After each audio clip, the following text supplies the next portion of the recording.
Imagine no possessions. I wonder if you can. What would a world without money look like? Would society be better off?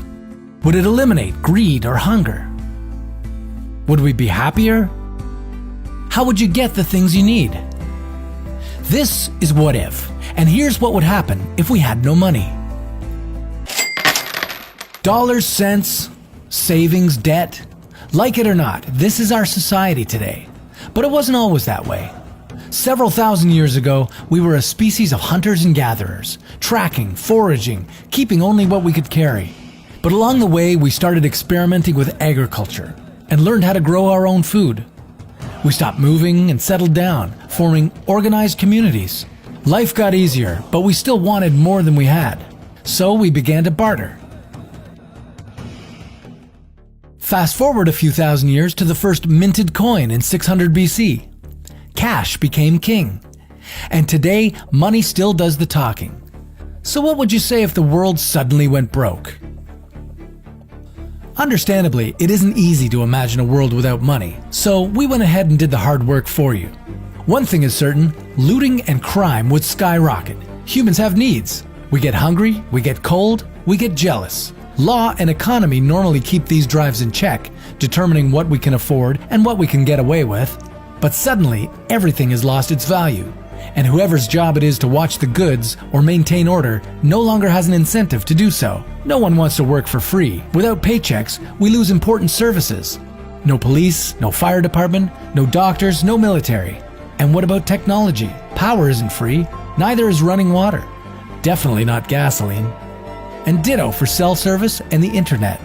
So our world would be thrown into a dark, anarchic chaos. In this survival of the fittest scenario, gun owners would fare the best, and it would be in their best interest to band together to claim a greater share of resources at lower risk.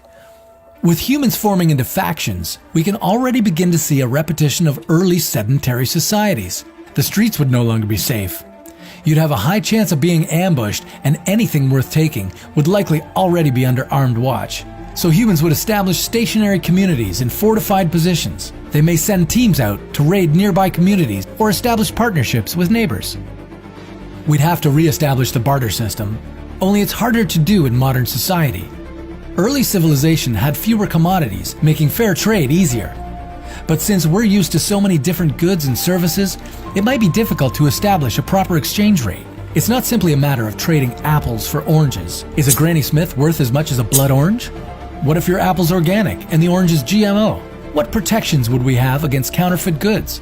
And how could you save for the future if everything in the market has a shelf life? These are only some of the concerns that we've more or less resolved since the introduction of currency. But maybe a world without currency would be an opportunity to restructure our society.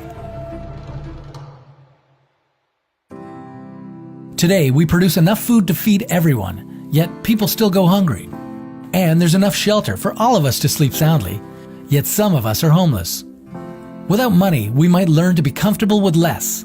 Without fortunes, there'd be fewer less fortunates. We might enjoy working freely for a greater good. Of course, a better world doesn't have to be a what-if scenario. Through trade, we've learned to cooperate. And when hard work pays off, we're encouraged to innovate. The challenge then is to improve upon the existing system and empower more people within it. Do you think we can do it? Where should we start? A penny for your thoughts and pay it forward. Share this video and join us next time on What If? Because it's worth it.